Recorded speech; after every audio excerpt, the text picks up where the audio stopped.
Well, here we are at the tail end now of our 2020 user group meeting adventure. And what better way to finish this event than a talk about finishing from our good friend Michael Tyler. So without further ado, I'm going to hand you over to Michael to talk you through the huge range of finishing techniques that you might think about applying to your projects. Hi, and welcome to this session of the Vectric 2020 Worldwide User Group. Choosing and applying a finish to your projects is perhaps the most challenging decision you'll make. In this session, I'll show you several finishing effects and techniques that will give your projects that extra wow factor that we all want. I'll begin with a few basic surface preparation tips, and then I'll move right along to some pretty cool finishes that you can instantly put to use in your own projects. So let's get started. In this session, I'm going to talk about Funtabulous finishing techniques.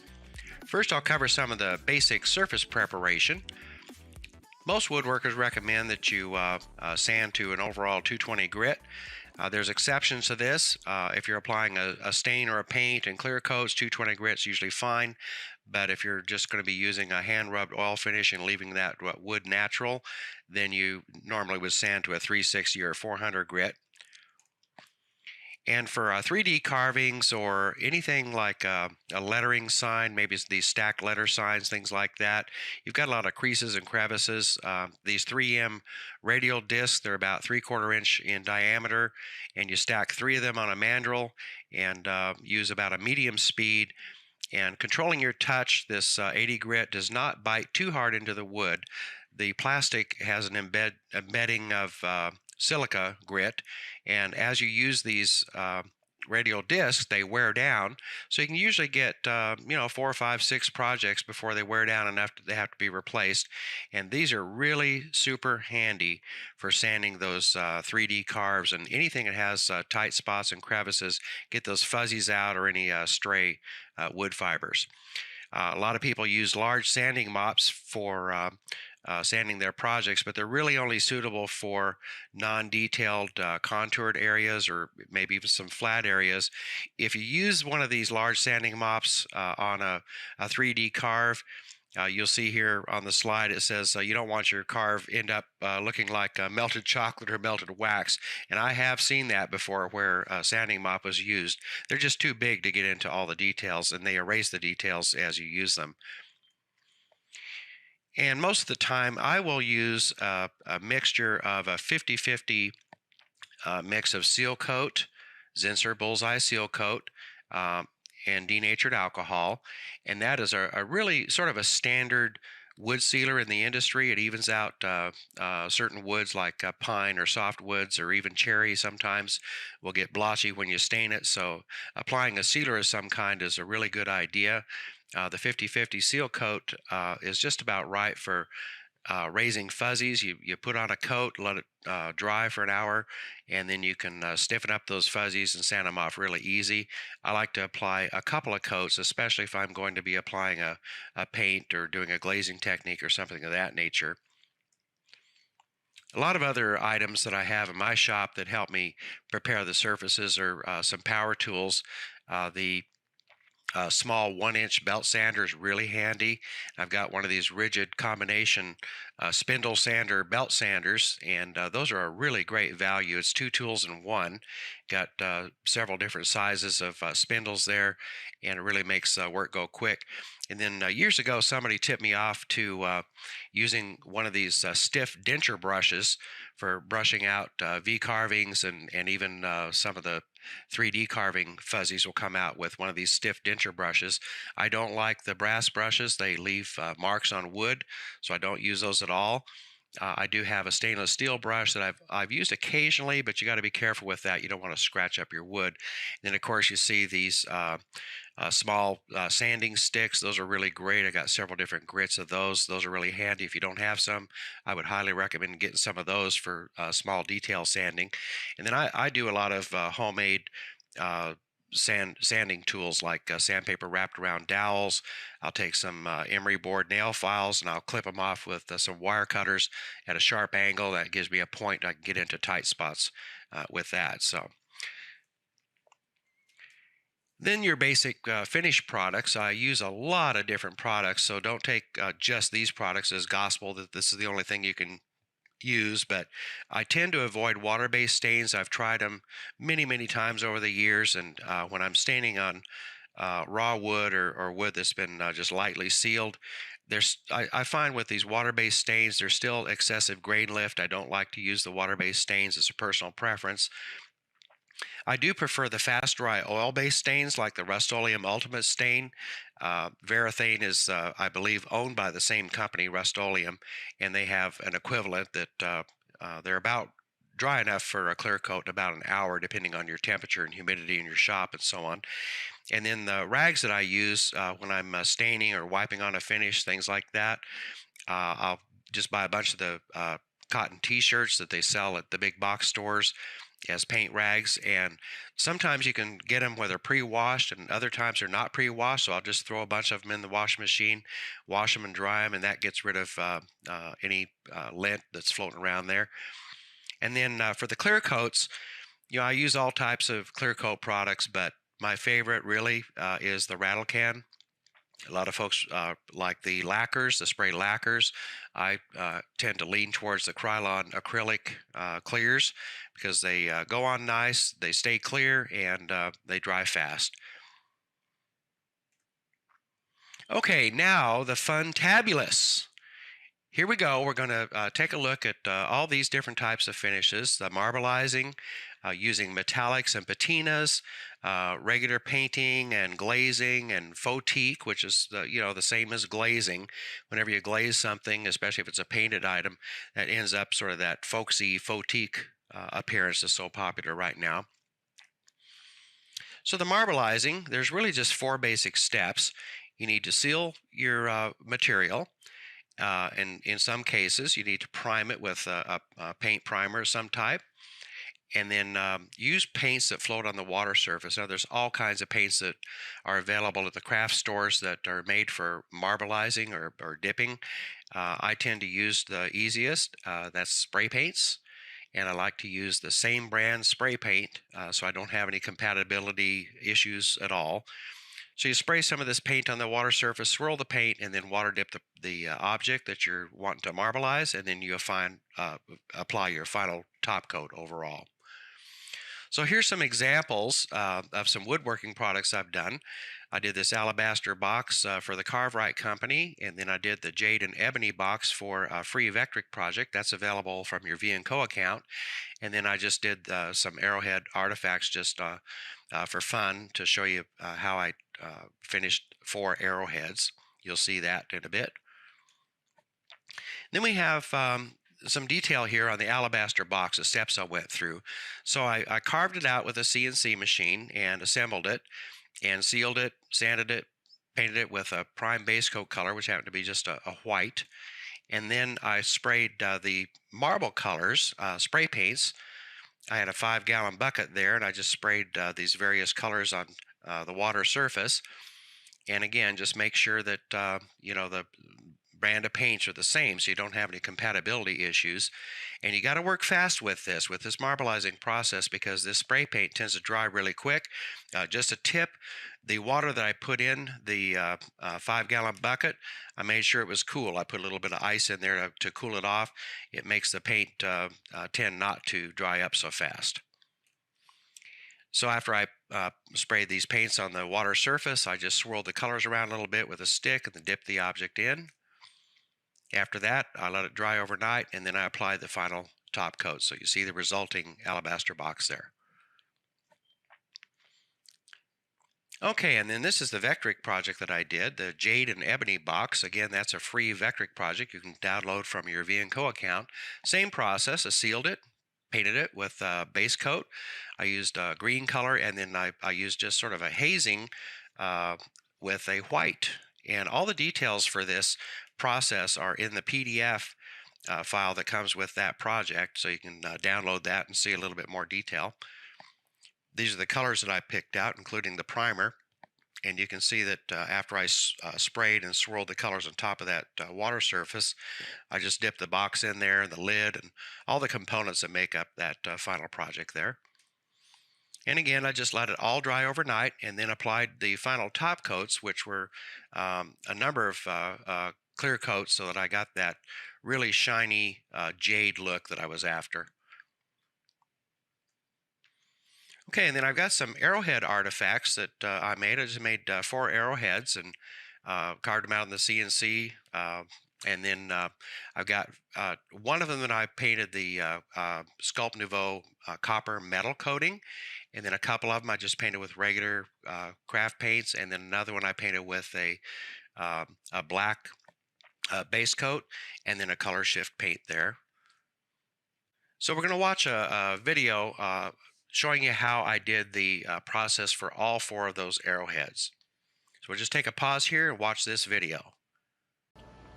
Okay, we've got our 4 arrowheads here that I'm just going to use to demonstrate some different finishing techniques. First one I'm going to coat with some of this Sculpt Nouveau copper metal coating. I like the Sculpt Nouveau because it has actual metal ground up in it. I mean real copper. It's got real copper in it. It's got a very high content, so you need to stir that really well to distribute the copper particles in there. And it's a water-based, so you can clean it up with water, which makes it really nice. So I'll just coat one of these arrowheads with copper. I don't know if there's actually any real copper arrowheads out there. Maybe in Arizona. I don't know, but we'll go ahead and coat this in copper, and then we'll apply some patina to it later on. I'll use this Tiffany green patina, and because this has actual metal particles, actual copper, the patina will react chemically and just sort of speed up the natural aging process. As you know, copper, as it ages, it turns sort of a green color. The same with bronze and brass and all that, so that patina will speed up that process. Okay, so the other arrowheads I'll paint with some acrylic paints, and then I'll get back with you. Okay, I've set aside the 3 of these arrowheads. I've painted one with a copper metal paint, one tan, one sort of an off-white. Then this one I painted a flat black with acrylic craft paint. And now I'm applying a color shift paint. This one's called Black Flash. Color shift paints come in just about any color you can imagine. I think I've got about a dozen or so of them. And you may have seen them on cars where, you know, depending on how the light hits it, the color will appear to change. So what I'm trying to do with this black arrowhead is to simulate an obsidian or volcanic glass arrowhead. And obsidian glass arrowheads are somewhat translucent, but since I can't make wood translucent, then I'm going to simulate it with this color shift paint. If you haven't tried color shift paints before, they're really fun to use, in, especially for colorful things like maybe a butterfly or something of that nature. The color shift paints really add interest to the viewer depending on how the light's hitting it and where the view is from. Okay, so we'll let that dry, and then we'll come back and apply finishes to these others.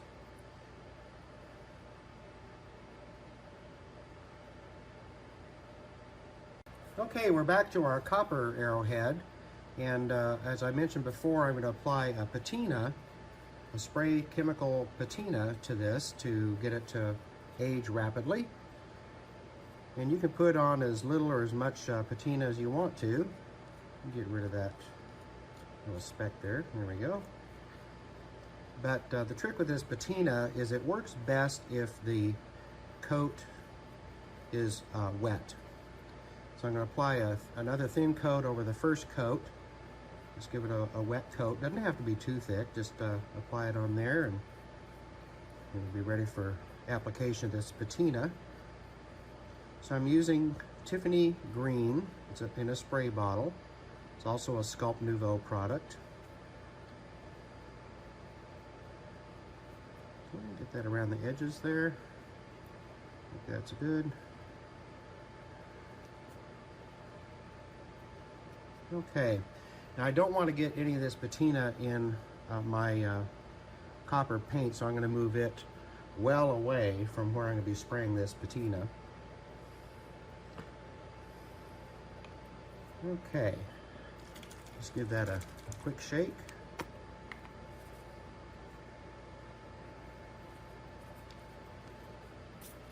Okay, I'm just spritzing on a little bit of this patina, and it will take between 2 to 6 hours to fully develop the patina. So right now it doesn't look like a whole lot's happening. I can see it here because I'm up close to it. I can see the copper's already starting to darken somewhat just from this chemical Tiffany green patina. So we'll let that sit for a couple hours or so, and we'll see what it looks like. Okay, I've got 2 arrowheads left that I want to apply a faux finish, and this one's going to be a marbleized finish. So I got one that's white, one that's tan, and before I get started, I want to tell you what I'm going to do, because once things get going, it goes fast, because you got to do it before the paint dries. So I've got 3 colors picked out.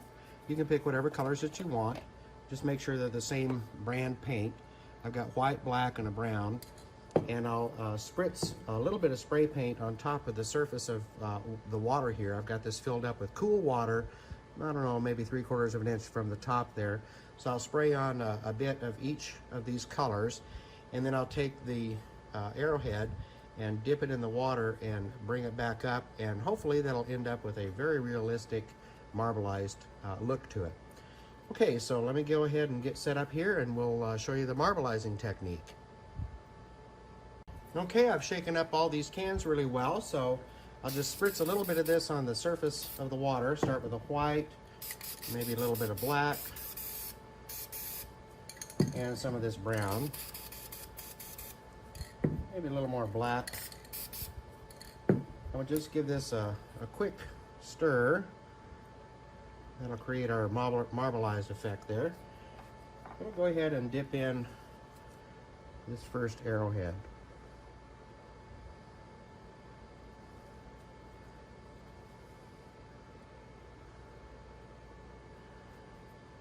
Wow, that looks really good. You can see it's already starting to dry on top of the surface of the water, so I better stop there. All right. Yeah. Okay, now if you want, now I want to make that tip just a little bit lighter, so I'm going to go ahead and just clean away some of this paint that's already dry. You can see I can just stir it up, twirl it on the stick here, get rid of that. If I let it sit a few more minutes, it would set up even better.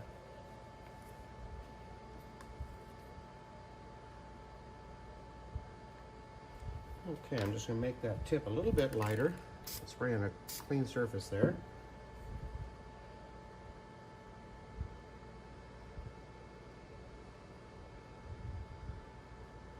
And let me add some white.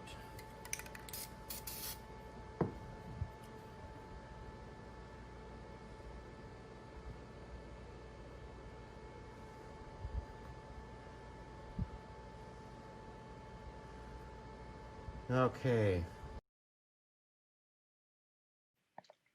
Okay, and here's the finished arrowhead artifacts. You can see I've got the color shift black arrowhead, and then I've got the stone and marble arrowheads in the middle there, and then to the right I've got the copper that was treated with that Tiffany green patina, and you can see how that turned out right there.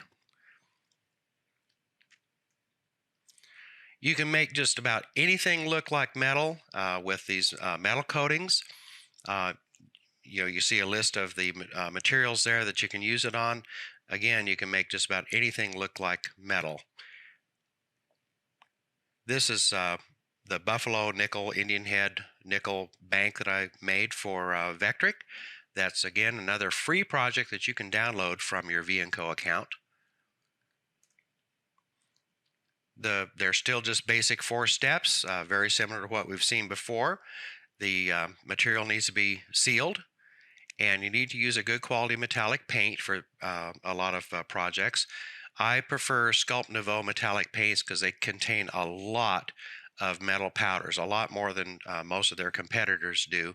I have used other brands. Modern Masters is another good one, and then there's some metallic paints and so on available in acrylic craft paints at your hobby stores, and paint pens and so on. Those are all metallics there. But the Sculpt Nouveau products are a really good quality product. Then if you want to make your metal look a little more aged, then you can apply a patina. They have available some chemical patinas, waxes, dyes, solvent dyes, all kinds of stuff to make that metal look like it's aged and old. And then, of course, you apply your final top coat over everything once you're done. And the process is really simple. Anybody can do this. Just mix up your metallic paint really thoroughly, because you want to disperse those metal powders evenly throughout. And then you apply at least 2 coats. You can use a brush, a sponge, a roller, spray gun, whatever. If you're using a spray gun, you got to filter it first, because those metallic particles can clump up when the product sits around for a while, so you want to be sure to filter that. The Sculpt Nouveau metallic paints are water-based, so they clean up really easily. And they got 2 types of formulas. They got a Formula B and a Formula C. The Formula C contains the most metal. It's 600% more metal than just about any other brand that I know of, and it does require a catalyst in order to harden. So you got to mix that up with a catalyst, but it's still a water cleanup product, believe it or not.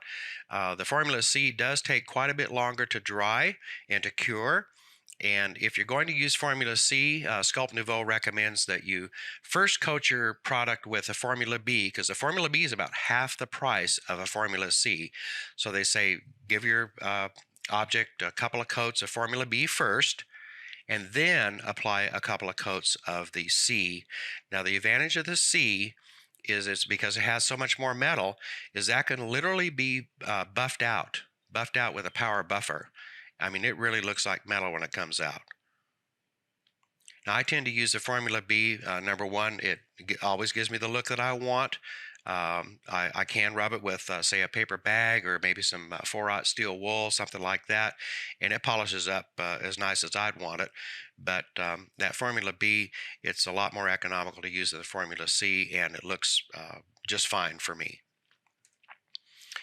Now, if you want to apply a patina, like I mentioned before, there's chemical or waxes, or you could even use some shoe polish, brown or black shoe polish, whatever, or even stain or paint as a patina.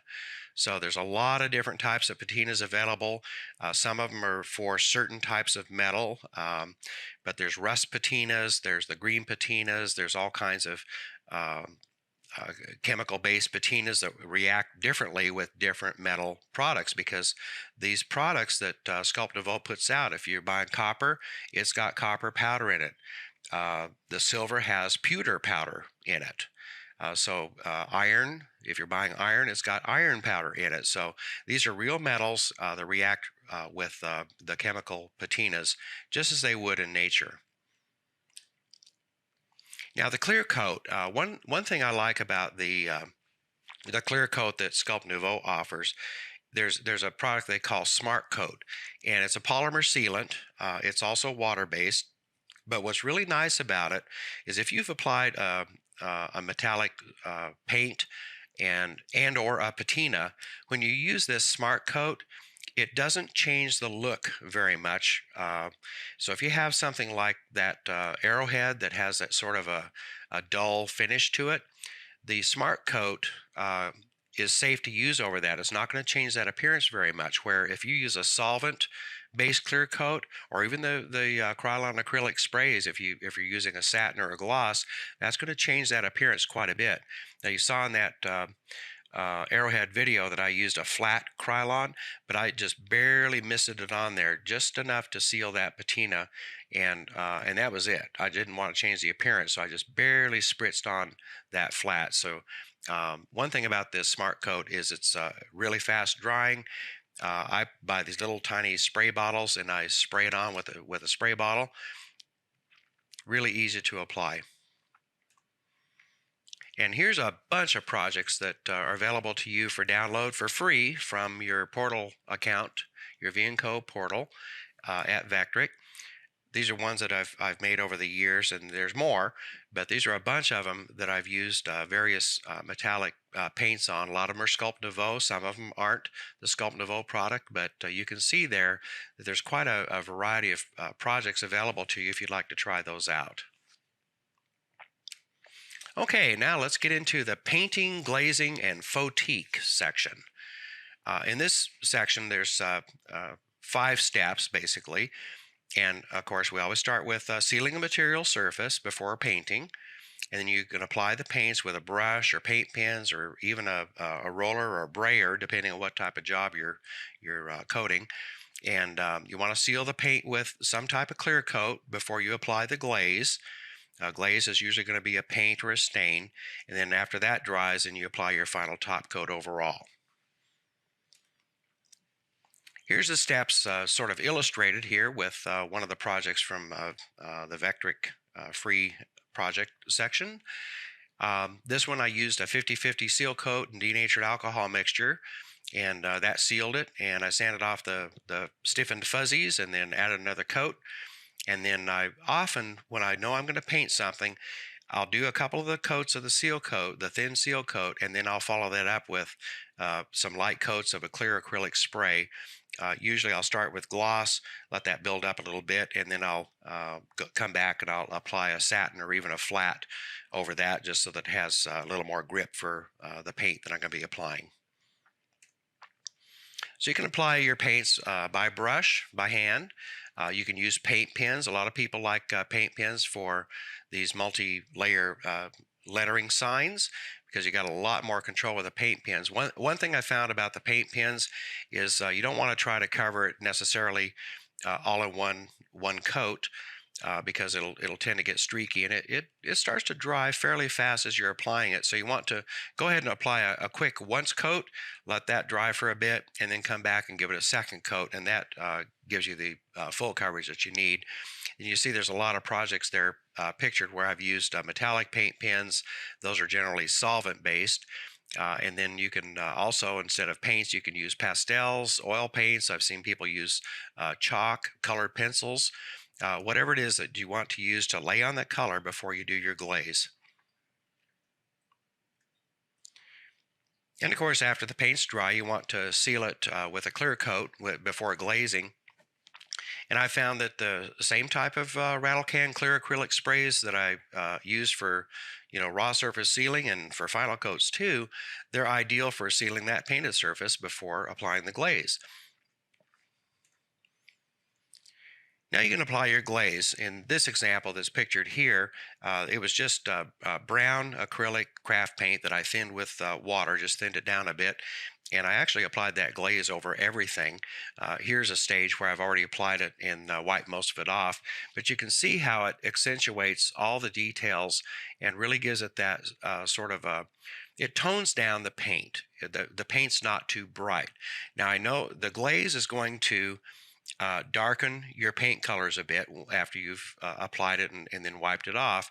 And so with that in mind, I always tend to paint a little brighter or a little lighter than what I would just normally leave alone, because I know I'm going to be applying either some sort of a brown, maybe a medium brown, dark brown, or maybe even a black, and that's going to darken up everything there.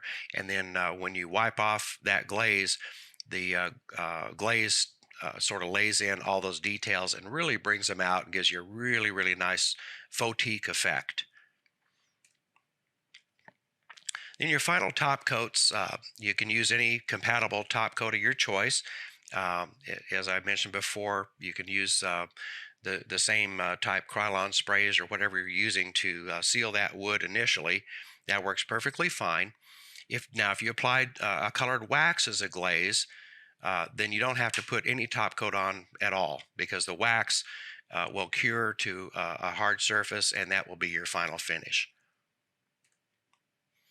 And of course, if you download these projects that are available from your V&Co account, you can watch the entire process of the painting and glazing more or less in real time as I'm doing it, and that gives you a little more detail and perhaps some more confidence in trying it yourself by watching someone else do it. So you can download these. Now, prior to coming out with videos for each of the projects, we still have the PDF instructions. They're fully illustrated in color. You can download them, print them out, and the entire process is documented step by step in the PDF document. So either way, you'll have the PDF or both PDF and video on these projects that'll help you do it yourself. All right, I've got a final surprise finish for you. This is something that I've done quite a lot of. I haven't done it for a few years now, but I know that some of you have used a graining tool before. You know what that is. A lot of times they'll sell them in a kit, so you have a handle, and you'll have different configurations of sort of a plastic or rubberized end that you see here. That's the large one that comes in the kit that I bought, and they've got a couple others that are smaller. But this tool, if you haven't heard of a graining tool, it is a blast to use, and it really gives a really nice effect. Let me show you. Oh, and by the way, faux graining techniques have been used for centuries. There's people, they've written entire books on how to simulate different types of exotic woods and fancy graining techniques, and using your thumb to create interesting knots on wood and so on. So it's a whole science, really. Faux graining, or making something look like a different kind of wood than what it really is, or making something that's not wood in the first place look like wood. So the faux graining is really, the tools are cheap. The coatings are cheap. Coatings are paint, basically, or stains. And you can, be as complex or make it as easy as you want. And if you want to get fancy, you can even create new woods and use crazy colors together, maybe pink and purple or whatever you want. Here's a step-by-step. In this example, we're just using two tools. I'm using one of the cheap 2-inch chip brushes and a graining tool. And here's a project that I did. It's going to be a sign project, VCarved and bullnose carved. So I sealed this. This is just MDF, and I sealed it really well with full strength seal coat on both the front and the back, and also the sides there too. After that, I just sanded the surfaces, and then I applied my base color. You always want to apply a base color first when you're doing graining. And in this case, I applied what they call a Kona brown, a sort of a reddish brown color. And I went ahead and allowed that to dry. And then this is the second step, and this is your glazing process that you use to do this faux wood graining technique. So I had some leftover paint from a kitchen paint job, and it was a really good contrast. It was a much lighter color than the base coat, as you can see from the picture. And I just applied a quick thin coat of this leftover paint. And you got to work fast. You don't want to let the paint dry. So the graining you've got to do right away after you apply the paint. So you grab your graining tool and install it in your handle, and you can install it in different orientations. But I went ahead and you can see how I installed that one here. And then the way that you use it is you just start at one end, and you just use a little bit of pressure, and while you're pulling that graining tool across that wet paint, you're rocking and rolling that tool slowly forward and back as you drag, and you can see how that grain is coming alive as you pull that tool. It automatically creates a grain pattern. It's quite fascinating to watch and a lot of fun to do too.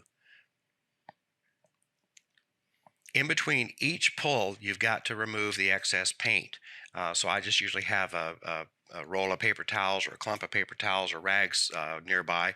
And so every time I finish one pull, I'll go ahead and dab that on the rag or paper towels and get rid of that excess paint before I start the next pull. So you can see there, I repeated that process until the entire board was grained. So I got, looks like three or four boards there on one board. So it looks like mini planks that are glued together. And then I like to use that brush to just kind of very, very lightly dry brush over that surface along the grain of that faux grain length. And it just softens it up a little bit, and it gives a nice little weathered effect. So it's just very lightly over that grain. Then I let that dry overnight, and afterwards during that time I designed the sign for the carving. And so place this on your CNC bed, secure it to the spoil board. Go ahead and carve your sign on your CNC machine. And then you apply your stain, your glaze. Now in this case, I used a Rust-Oleum Walnut Ultimate Stain. That's the stain that dries in about an hour, or ready for a clear coat in about an hour, depending. So I just covered the whole thing in this Rust-Oleum American Walnut. And then, here's the magic. You wipe off that stain, and it is absolutely beautiful. It looks like almost like real wood there. And I mentioned before that the glaze will darken whatever the undercoating is that you've painted the glaze over. So keep that in mind when you choose your glaze colors, that whatever glaze that you're going to apply over the top of that is going to affect the color that's underneath it. So keep that in mind.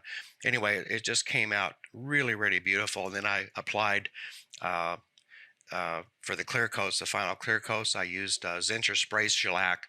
Since it was an indoor project, I didn't care about holding up outside or UV protection or anything like that. So I just used this Zincher bullseye shellac, and again, it's a fast drying product, so it gets the job done fast.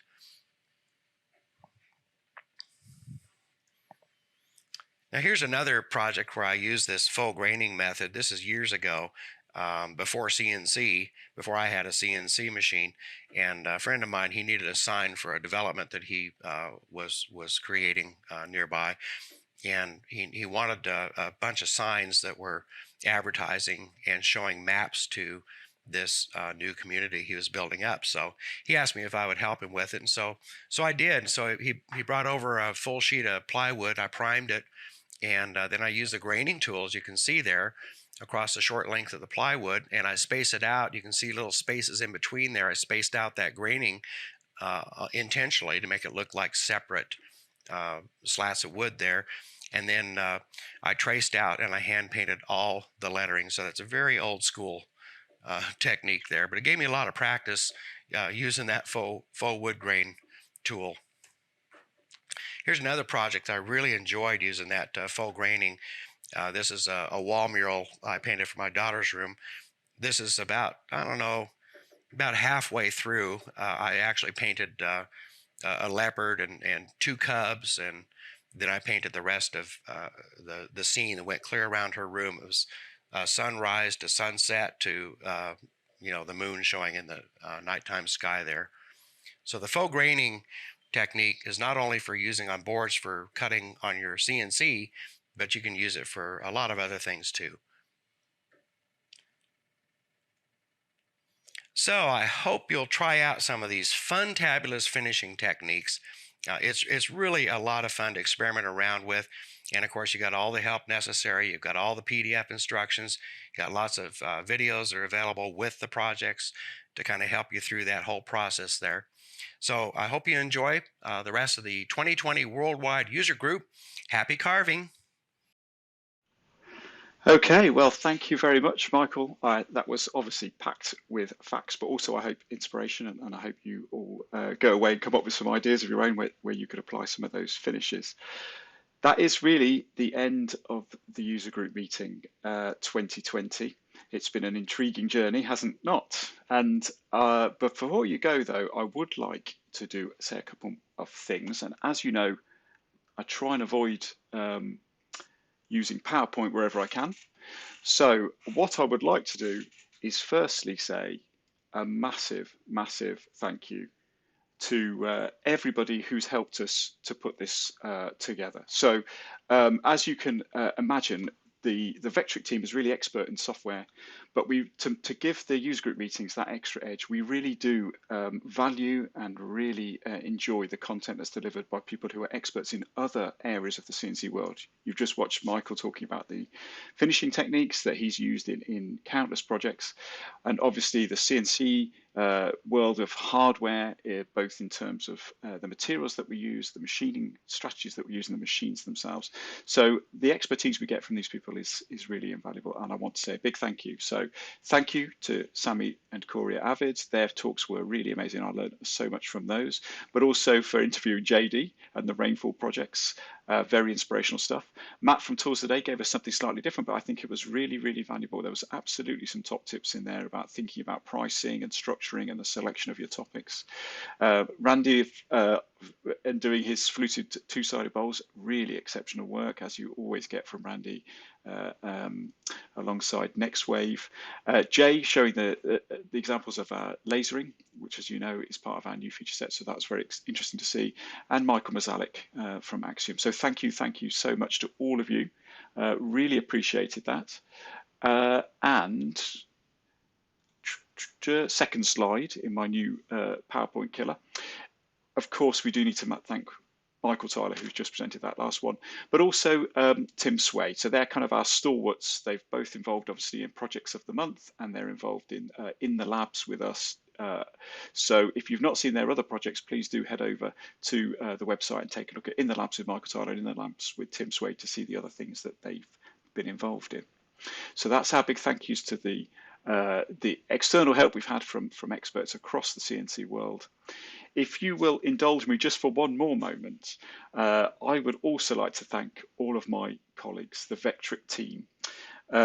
We're a tightly knit group, and I think really surprisingly small numbers of us. And so to put together this event was quite an achievement. Quite a lot of work went into it, and as you can appreciate, people have put in extra hours and even extra days to get it done, and I really appreciate that. Much of what you've experienced over the last 3 days is really the result of the vision and ambition of our technical director, Adam James, whose talk on moulding toolpaths I'm sure you will enjoy.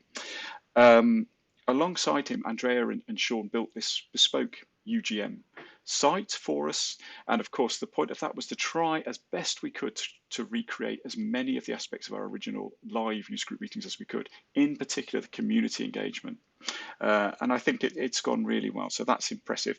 Now Becky and Todd obviously have made great projects for this user group meeting, and they are literally the faces of our presentations, but behind them the marketing team, led by Stephanie, with Anthony and Ollie, have been instrumental in the production of all of those things, in particular the video work and the graphics work that sits behind that site, and also those presentations.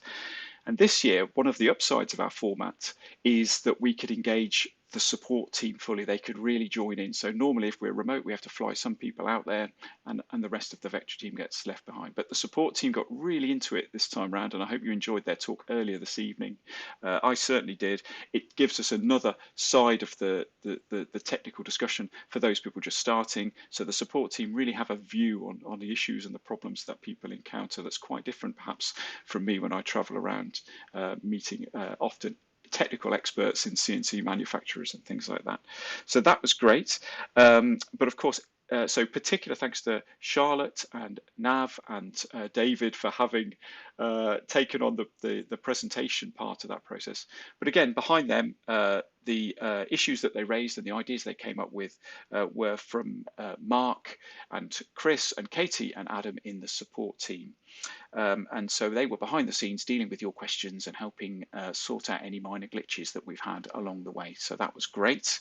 And equally important, Karen and Dan were monitoring, sort of oiling the wheels of the portal so that your ability to log in and make sure that you were able to get hold of your licensing and things like that. And also the all-important UGM pack downloads went smoothly. So they were busy on that side of things as well. And that then brings me really to the quietest group of heroes at the Vectric, in the Vectric team. And I mean that literally. I've been to several meetings, unnervingly quiet they are at times. I am, of course, talking about the development team. I can see from the comments over the last couple of days that Mike has already got a fan club. So since his discussion on gadgets this morning, I don't think I need to introduce him any further.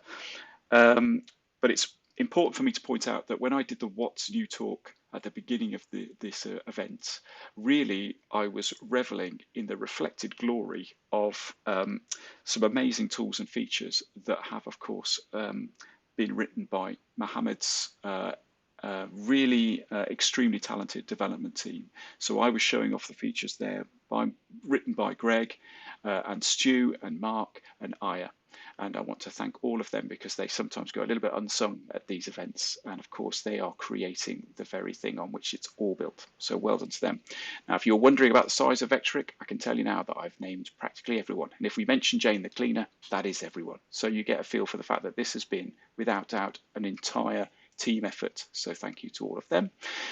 And I'm not going to leave you any longer because I don't know about you, but I'm desperate to get out of my my comedy wig and joke beard. So without any further ado, my last thank you is to you, the attendees. It was really crucial to us that we tried to recreate something that we know to be the magic of our live user group meetings. And that meant it had to involve communication, interaction, inspiration from you, our amazing customers. And I think it's been brilliant. We every day I can tell you that the behind the scenes, the Vectric team have been following the show and tells, and brilliant stuff. We really, really appreciate it.